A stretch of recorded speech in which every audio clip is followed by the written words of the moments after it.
Ok, buenas noches nuevamente. Hoy día nos toca el capítulo 13 de Lucas. Ok, una cosa que debemos recordar antes de comenzar el capítulo es que Jesús se dirige a las personas y les habla diferente de acuerdo a lo que son. Si son campesinos, le hablan de granjas, de cultivos, si son criadores de ovejas, de manadas, etcétera, etcétera. Cuando son religiosos, cuando son fariseos, les habla de una forma diferente. Uno de los puntos es, al que más se le ha dado, más se le demandará. Entonces es mucho más marcado con unos que con otros. A todos los quiere, pero los trata diferente, no porque los menosprecie, sino porque cada uno necesita un trato diferente de acuerdo a nuestra necesidad. Por eso Jesús dijo, tenemos que ser pescadores de hombres. Entonces un pescador pone una carnada diferente para el tipo de pez que es. Algunos con carnada, otros con arpón, otros con anzuelo, diferentes formas para poder capturar el pez. En este caso los peces son todas las personas que vamos a traer al reino de Dios. ¿Correcto? Ok, entonces vamos a comenzar con el capítulo 13. En este mismo tiempo, o sea que se refiere al mismo tiempo que estaba en el capítulo 12, estaban allí algunos que le contaban acerca de los galileos cuya sangre Pilato había mezclado con los sacrificios de ellos. O sea, Pilato, el gobernador, había matado a un grupo de galileos y su sangre la había mezclado en el altar, lo cual es una aberración enorme para los judíos. Pero bueno, y respondiendo Jesús les dijo, y miren lo que agarra acá, ¿pensáis que estos galileos, porque padecieron tales cosas, eran más pecadores que todos los galileos? Os digo, no. Antes, si no os arrepentís, todos pereceréis igualmente. Ok, primero es, porque alguien se enferme de un cáncer, no es más pecador que alguien que está y se mantiene sano. Ok, no es tu enfermedad ni lo que pasas, lo que vales. Entonces no podemos juzgar a las personas por lo que les sucede. Porque a veces decimos, mira, este está haciendo, sí, porque debe ser un descuidado, debe ser tal cosa. No necesariamente, sí, a veces nos pasa por descuidado, pero no necesariamente. Entonces, no juzgar a las personas ya automáticamente por lo que les ha sucedido es porque Dios lo está condenando o castigando. Ese es el punto uno. Luego dice, no, antes si no os arrepentís, todos pereceréis igualmente. Arrepentir es hacer un cambio radical. Y Jesús estaba anunciando aquí no una muerte espiritual, que también puede ser, pero más anunciando que en el año 70, o sea, unos 30 y tantos años después de que Jesús parte, los romanos destruyen por completo el pueblo de Jerusalén, destruyen la ciudad, destruyen el templo, matan millones de judíos, pero millones, ¿ya? Murieron más gente, creo, en esa época que lo que murió en el holocausto judío. Hay discusión al respecto, dejémoslo así.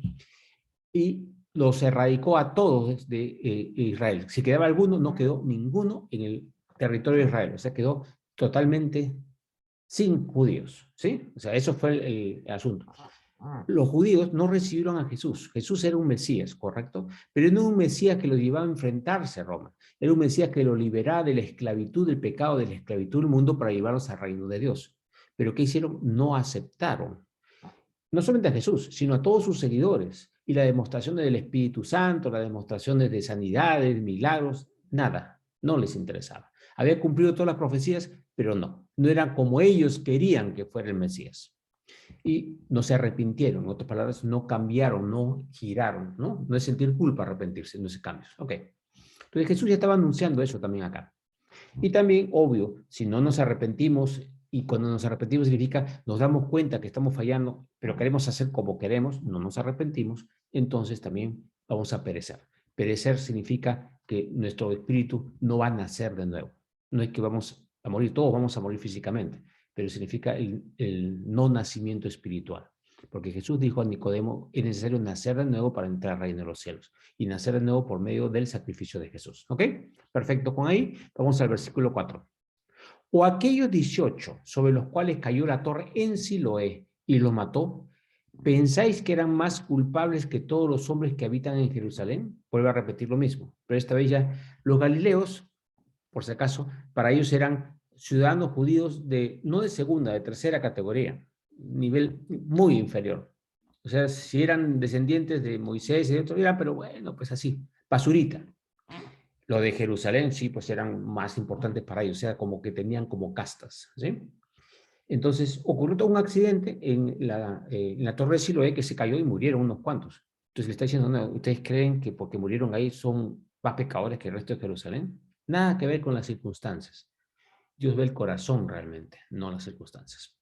Os digo, nuevamente dice Jesús, no, no era así. Antes, si no os arrepentís, todos pereceréis igualmente. O sea, él repite, para los que no son cercanos, para los que se creen que son mejores, no para ninguno. Si no hay arrepentimiento, si no hay dejar nuestro yo para volvernos a Dios, vamos a perecer. Ese es el sentido espiritual, ¿no? O sea, tanto para los que se creen hijos de Moisés, o descendientes de Moisés o descendientes de Abraham, como los que realmente, o que los catalogan de una forma u otra, no, son cuando realmente son hijos de Dios, ¿no? Ok. Entonces, en ese momento, dijo esta parábola. Tenía un hombre una higuera plantada en su viña. La viña es donde crece ¿qué? Viñedos. ¿Qué cosa es? Uva, ¿ya? Pero tenía una higuera dentro de ese viñedo. Y vino a buscar fruto en ella y no lo halló. Obviamente vino a buscar fruto en la época de que los higos dan fruto. Y dijo al viñador, el que cuida toda la viña, he aquí hace 3 años que vengo a buscar fruto en esta higuera y no lo hallo. Córtala. ¿Para qué inutiliza también la tierra? Lo que está diciendo es alguien que le estás dando de comer, le estás dando de beber, le das buena tierra, le das fertilizante, o sea, le das la cosa para que crezca y no produce nada. Jesús dijo, por sus frutos los conoceréis. Y también dijo que si no das fruto, entonces tampoco vas a recibir recompensa, ¿no? Pero no solamente es eso, sino inutiliza la tierra. Al inutilizar la tierra, los otros personas y los otros hijos de Dios no pueden producir porque le están quitando nutrientes. O sea, hay personas que estorban. Y hay que analizarnos ahí. ¿Estamos dando fruto? ¿O estamos estorbando para que otros crezcan y puedan ser unos buenos hijos de Dios y buenas luminarias para el mundo? Ese es un buen punto para preguntarnos. Acordémonos, siempre cuando leamos la palabra es preguntarnos si nosotros estamos cayendo en ese error, en pequeño porcentaje o en gran porcentaje. Siempre se nos las preguntas para nosotros. ¿Para qué utiliza también la tierra? Entonces, él, el viñador, el que está cuidando la viña, respondiendo le dijo, Señor, déjale todavía este año hasta que yo cabe alrededor de ella y la abone. Y si diere fruto bien, y si no, la cortarás después.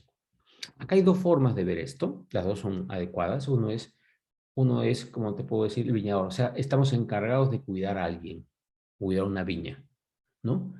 Cuidar una viña puede ser tu familia, puede ser tus amigos, puede ser tu esposa, puede ser tus hijos, puede ser tu trabajo, puede ser, donde sea. Entonces, si no está dando fruto, ¿qué cosa significa? Si no está dando fruto hay que sacarlo.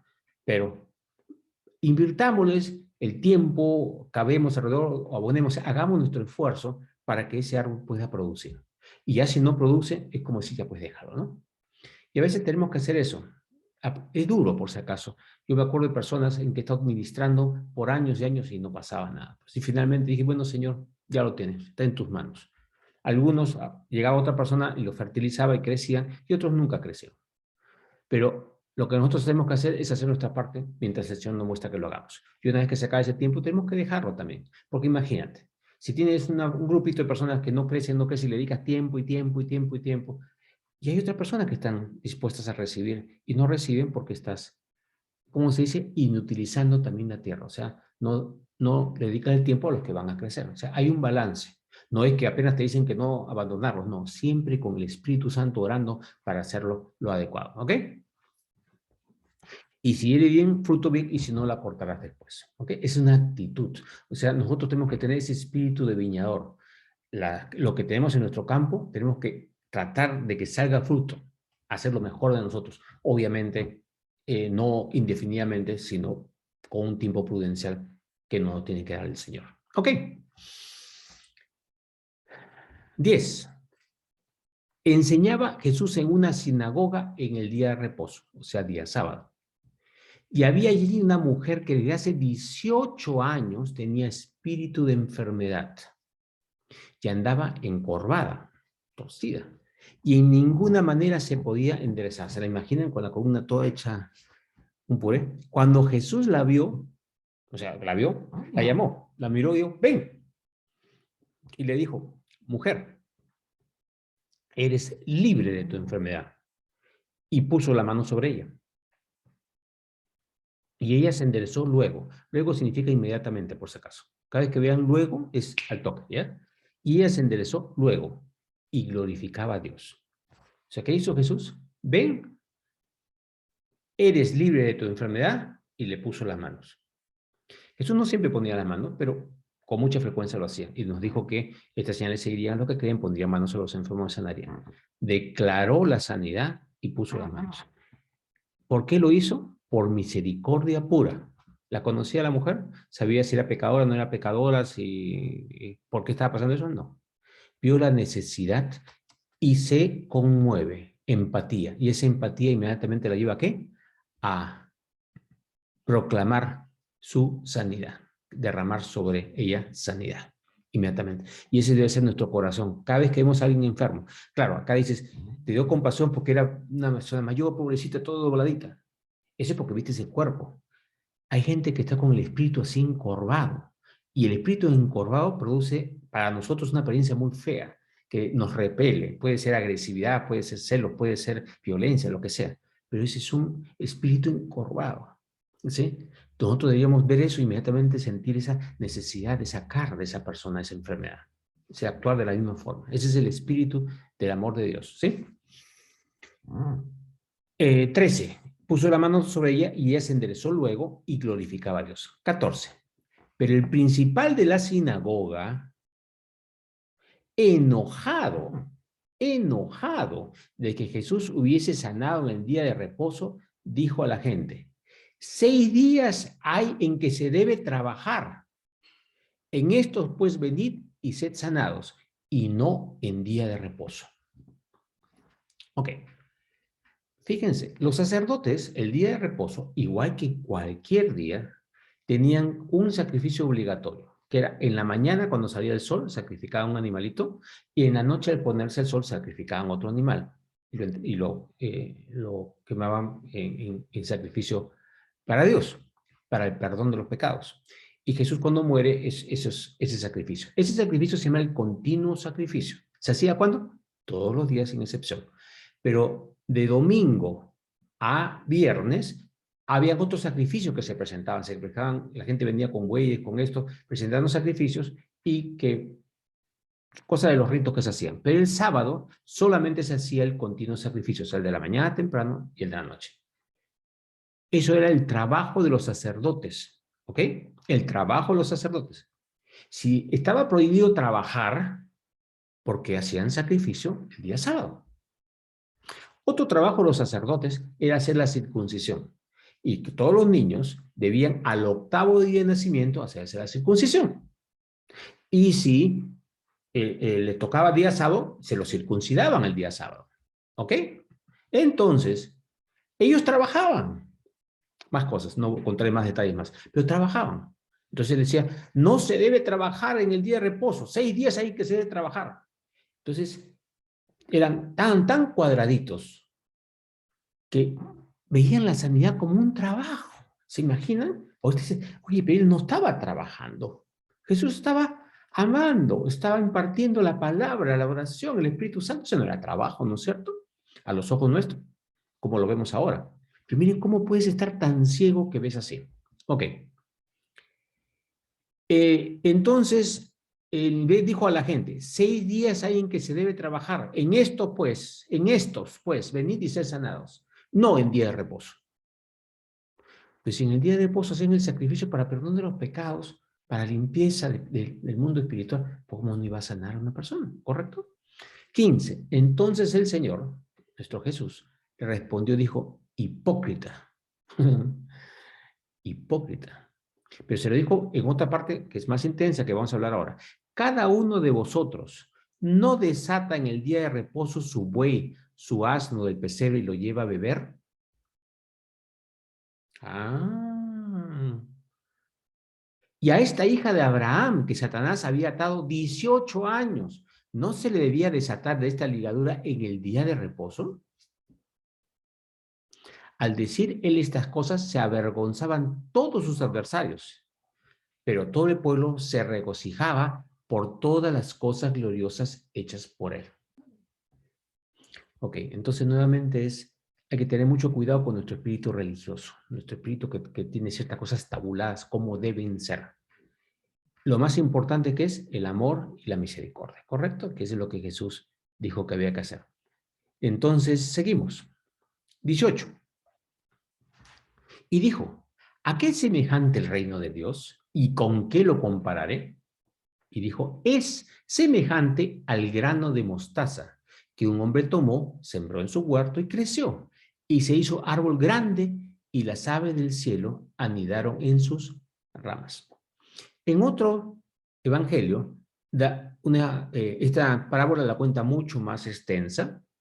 Habla del grano de mostaza diciendo que es el grano más chiquito que existe, que se siembra y que da como un arbusto. Pero si se sigue cuidando de otro, el árbol, la semilla puede dar lugar a un árbol, que es muy grande. O sea, la semilla de mostaza tiene capacidad para producir un arbusto o producir un árbol. Entonces, ¿a qué debemos ser semejantes? A el ser humano cuando estamos acá es a dar toda nuestra capacidad total. O sea, Dios nos ha dado dones, nos ha dado cualidades, nos ha dado todo lo que tenemos. ¿Para qué? Para que lo usemos en su totalidad. La semilla de mostaza se puede crecer un poco o desarrollarse al máximo. No todas las semillas de mostaza llegan al árbol. Y eso es lo que dijo. ¿Cómo compararé al reino de Dios? El reino de Dios no es una semilla que se queda en el camino, sino estás en el reino para dar todo lo que puedas. Entonces, esa es otra cosa que nos está pidiendo el Señor. Es, ¿cuánto doy? ¿Cuánto crezco? No quiero quedarme chiquito. En otra parte dices, si tu fe es tan chiquita como un grano de mostaza, ¿no? Pide a Dios. Y tú dices, fe como un grano de mostaza. ¿Cómo es el grano de mostaza? El grano de mostaza tiene la capacidad para dar así o dar así. Depende cuánto te mantienes, cuánto persiste, cuánto te nutres, cuánto te echas agua, cuánto te echas fertilizante. ¿Para qué? Para desarrollar todo ese árbol. Entonces, la calidad de un grano de mostaza es una capacidad mucho mayor. Y la fe como un grano de mostaza es una fe que está dispuesta a ser usada para llegar al máximo objetivo que Dios tiene para ti. ¿Ok? No está acá eso, pero quería explicarlo, está en otro evangelio, que ya lo he explicado en alguna clase anterior. Acá hay otra parábola muy interesante. Y volvió a decir, ¿a qué compararé el reino de Dios? Entonces, otra comparación. Es semejante a la levadura que una mujer tomó y escondió en 3 medidas de harina hasta que todo hubo fermentado. Ok. ¿A qué se parece? A una levadura que una mujer tomó y escondió. O sea, ¿qué cosa significa esto? Que tú tienes que hacer algo, yo tengo que hacer algo. Agarrar la levadura y meterla. Y meterla, dice, hasta que todo hubo fermentado, o sea, tuvo leudado. Esa medida, si tú la dejas un poquito y a los 5 minutos ya empiezas a trabajarla, ya no da. Era meterla hasta que permeara todo. Y el reino de Dios es para eso, para que permee todo nuestro ser, todos nuestros pensamientos, nuestras intenciones, nuestros miedos, que entre en todas las áreas de nuestra vida. Entonces la cosa es dejar que esa levadura, ¿dónde entre? En todo, totalmente. Cuando habla de 3 medidas de harina es un montón, ¿ah? O sea, como diciendo es que no deje un pedacito, sino que tome todo. Para eso es el reino de Dios. Aquí lo compararé y para eso es como debe ser. Dios quiere que todos nosotros completos estemos entregados y al estar entregados estamos libres, estamos gozosos, estamos sanos, espiritual, físico, etcétera, etcétera, etcétera. ¿Ya? Entonces, ¿hasta qué? O sea, no paremos hasta que todo esté leudado, hasta que todo esté lleno, en este caso, de la levadura de Dios. En otro caso, Jesús habla de la levadura y dice, cuídense de la levadura de los fariseos, porque la levadura de los fariseos lo único que produce es aire. En cambio, la levadura de Dios va a producir crecimiento. O sea, no estaba yendo contra la levadura cuando habló contra la levadura de los fariseos. ¿Eh? Sencillamente es que la levadura de los fariseos era hipocresía. Él lo explicó en un capítulo anterior acá en Lucas. 22. Pasaba Jesús por ciudades y aldeas. O sea, no despreciaba ni lo chiquito ni lo grande, sino iba a todas partes. O sea, el mensaje de Dios es para todos, para ricos, para pobres, para inteligentes, para poco inteligentes, para todo tipo de personas, hombres, mujeres, ancianos, niños, para todos. Y encaminándose a Jerusalén, enseñando y encaminándose a Jerusalén. O sea, mira, Dios te da un propósito para ir a una parte o para hacer algo, pero en el camino no dejes de manifestar el amor y el reino de Dios. ¿Me siguen con este pasaje? Pasaba Jesús por ciudades y aldeas enseñando y encaminándose a Jerusalén, a donde iba a morir, que era el plan de Dios para él, ¿no es cierto? Morir por todos nosotros. Pero en el camino iba haciendo y aprovechando todo lo que se podía hacer para que el reino de Dios fluyera para todos. ¿Sí? Ok. Y alguien le dijo, Señor, esta pregunta es bien fuerte, ¿son pocos los que se salvan? Lo voy a explicar un ratito. Y él les dijo, esforzaos a entrar por la puerta angosta, porque os digo que muchos procurarán entrar y no pondrán, y no podrán. Vamos a parar un segundito, después sigo explicando el resto. La puerta angosta. Muchos entienden puerta angosta como que entrar al cielo es totalmente, casi imposible, pues es una puertita chiquitita que no se puede entrar. No. Puerta angosta significa lo siguiente. No hay nada que tú hagas, que te esfuerces por aquí y por allá, de camino, haciendo viajes, dando plata, trabajando como un loco para entrar al reino de los cielos. La puerta angosta es tomar a Jesús como Señor y Salvador. A esto se refería, este simbolismo de palabra significa no es nada que se te ocurra excepto que yo soy tu Salvador y por esta puerta entres. Por eso él dijo, yo soy la puerta. Yo soy el camino, la verdad y la vida. Nadie viene al Padre sino por mí. Entonces está diciendo que Él es la puerta por la que tenemos que entrar. Él es que su muerte y su resurrección. Esa es la puerta angosta. O sea que, en otras palabras, ningún otro método nos sirve para entrar al reino. ¿Entendimos lo de puerta angosta? Ok. No es que sea difícil desde el punto de vista que sea muy imposible, o sea tan difícil que no se pueda lograr. No, para nada. Puerta angosta es, todos nosotros podemos.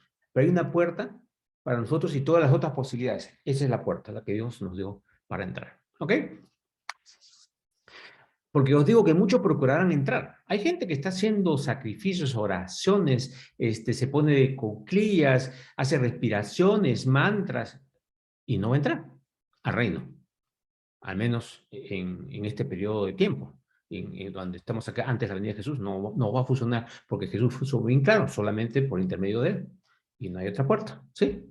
Entonces van a procurar entrar y no podrán, porque solamente van a entrar por la puerta de Jesús. ¿Bien claro? Sí. Eso es salvación. No estamos hablando de ir al infierno, ¿ah? Estamos hablando de salvación. Salvación es la puerta de entrada al cielo. Ok. Y Jesús lo explica así. Por supuesto que no lo entendieron en ese momento, ¿ah? Ellos no lo entendieron. Ni sus apóstoles siquiera. Lo fueron entendiendo después. Pablo recién lo empezó a explicar y fue muy claro ya cuando escribió Efesios, cuando escribió Romanos. Pero eso fueron años después. Estamos hablando de bastante tiempo después. Le costó a Pedro entender, le costó a todos ellos entender lo que estaba diciendo Jesús acá. Después con el Espíritu Santo empezaron a entender de qué estaba hablando Jesús realmente. Ok, ahora dice, 25. Después que el padre de familia se haya levantado y cerrado la puerta, y estando fuera, o sea, el papá, el dueño de casa, ya se levantó, cierra la puerta y estando fuera empezáis a llamar a la puerta diciendo, Señor, Señor, ábrenos. Él respondiendo os dirá, no sé de dónde sois. Entonces comenzaréis a decir, delante de ti hemos comido, hemos bebido, en nuestras plazas enseñaste, pero os dirá, os digo que no sé de dónde sois. Apartaos de mí todos vosotros, hacedores de maldad. Ok, acá está dirigiéndose a ellos específicamente. Ojo. Está diciendo, todos ustedes estáis viendo milagros, estáis viendo prodigios, estáis viendo que la profecía de los profetas antiguos se están cumpliendo en mí, que yo soy el Mesías que estoy viniendo para hacer todas esas cosas, pero no me aceptáis. Entonces, ¿qué sois? Hacedores de maldad. Porque en vez de aceptar lo que Dios les ha dicho que viene, y no queréis, que hacéis otra cosa, si no aceptáis el bien, ¿qué estáis aceptando? El mal. Si no estáis haciendo el bien de seguirme, ¿qué estáis haciendo? Estáis haciendo el mal. Y si estáis haciendo el mal, ¿qué sois? Hacedores de maldad. ¿Se acuerdan cuando hablamos en una clase anterior sobre que el Espíritu Santo iba a convencer al mundo de pecado, de justicia y de juicio? De pecado porque no creéis en mí, que pecado es no creer en Jesús. Ahora, ojo, a ellos se los presentó Jesús en toda su magnitud. Milagros, prodigios, resurrecciones, se veía todo, darle de comer a millares, cumplir las profecías y cada detalle. Nació en Belén, cada detalle, y cumplió hasta su muerte, cada detalle. ¿Y qué pasó? Ellos decían, pero hemos comido contigo. Sí.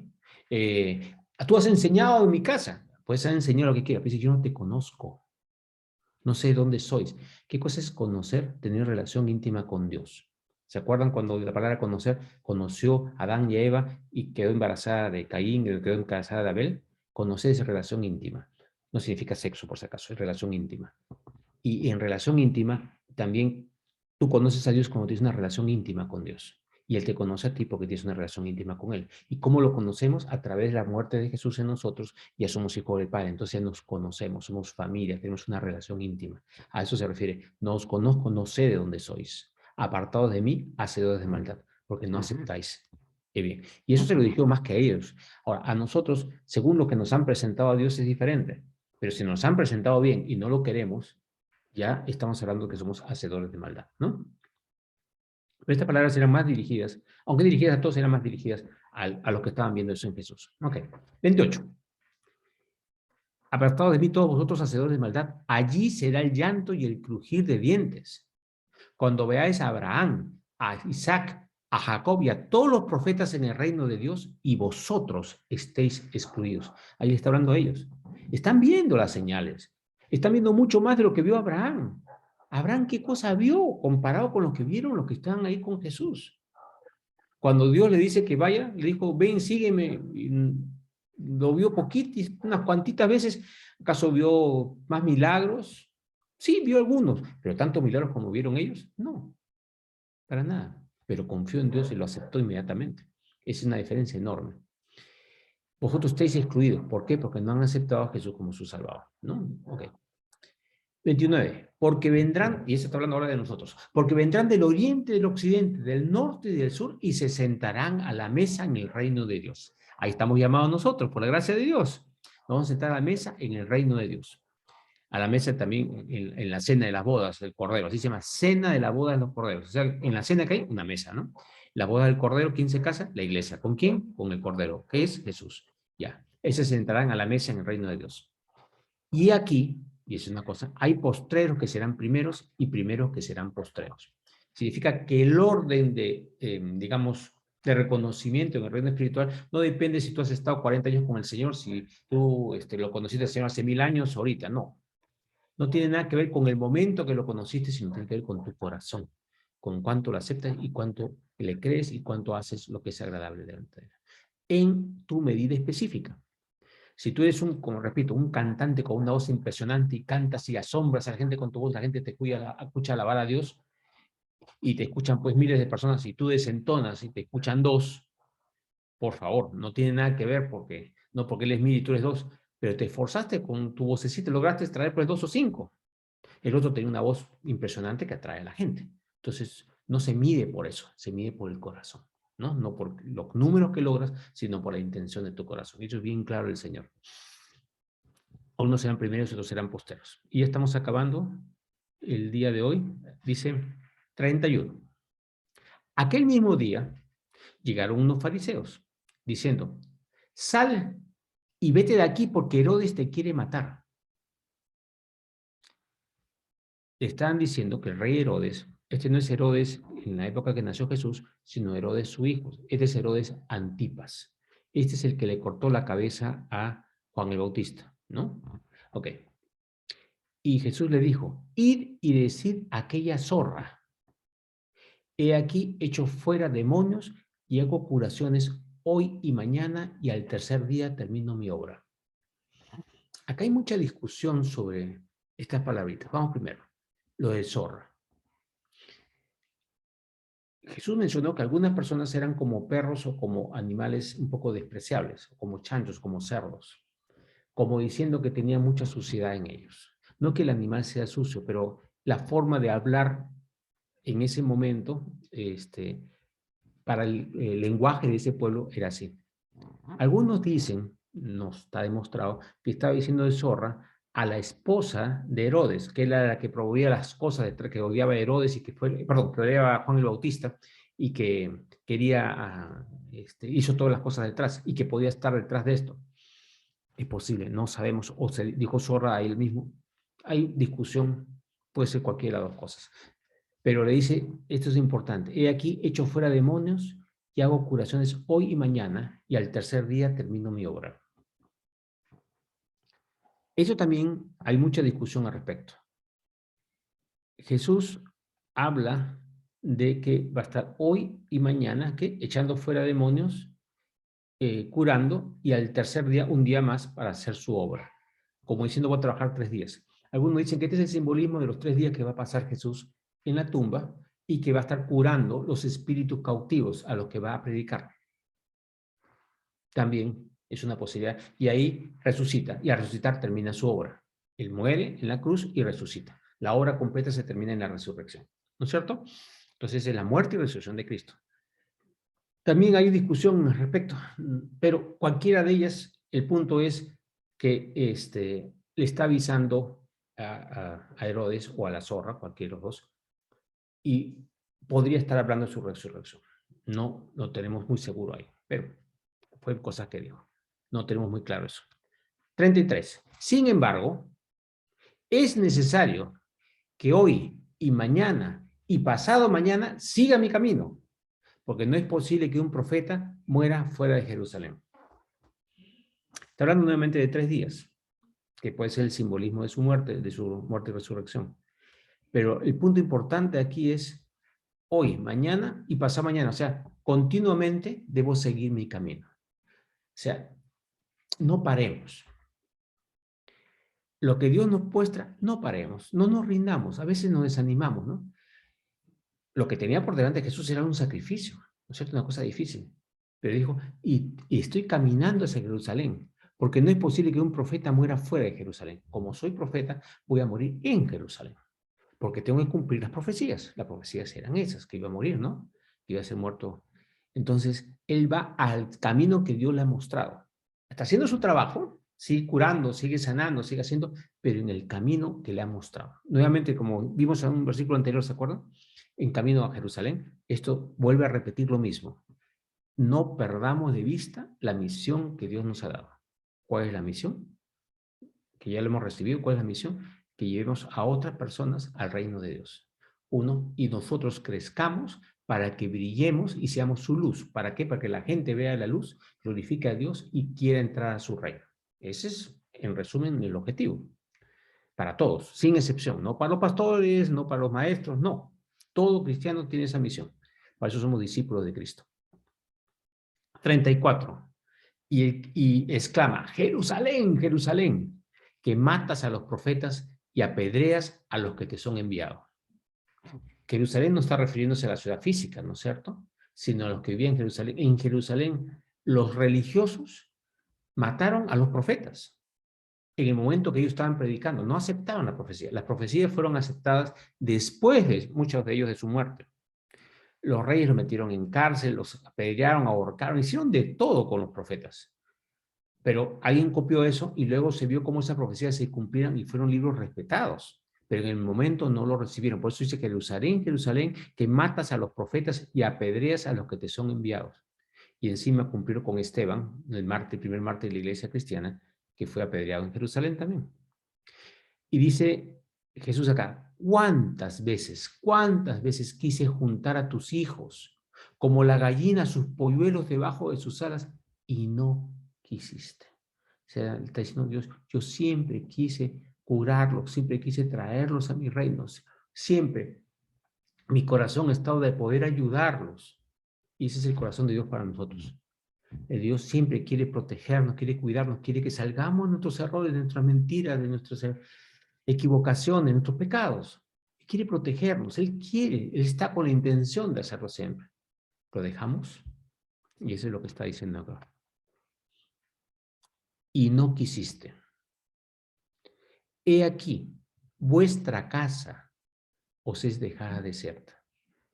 Vuestra casa, vuestro país, no más judíos, os es dejada desierta. Todavía no lo vieron en ese momento, pero Jesús estaba profetizando. Y os digo que no me veréis hasta que llegue el tiempo en que digas, bendito el que viene en el nombre del Señor. Ahí hay dos cositas. Una es que Jesús se fue de ahí y no regresó hasta la marcha en que le pusieron, él vino en burrito, le pusieron palmas y empezaron a gritar, bendito el que viene en nombre del Señor. ¿No se acuerda de eso? Que pudiera ser una de las explicaciones, que la implicación inmediata, y la otra es una vez que yo me muera y resucite, ustedes no me van, después de mi muerte no me van a volver a ver, hasta que el tiempo en que digáis, bendito el que viene en nombre del Señor. Ojo, los fariseos, en el momento que entró Jesús, no dijeron bendito que viene en nombre del Señor, fue el pueblo. Y acá se lo está dirigiendo a Jerusalén, a los fariseos. Los fariseos nunca lo reconocieron. Entonces, posiblemente está hablando del tiempo de su llegada final en el mundo del espíritu. No lo sabemos también, es muy posible que sea por ese lado, ¿ya? Porque como vemos, los fariseos no dijeron eso cuando entró en Jerusalén, pero siempre que hay unas profecías, las profecías tienen cumplimientos inmediatos y cumplimientos a largo plazo.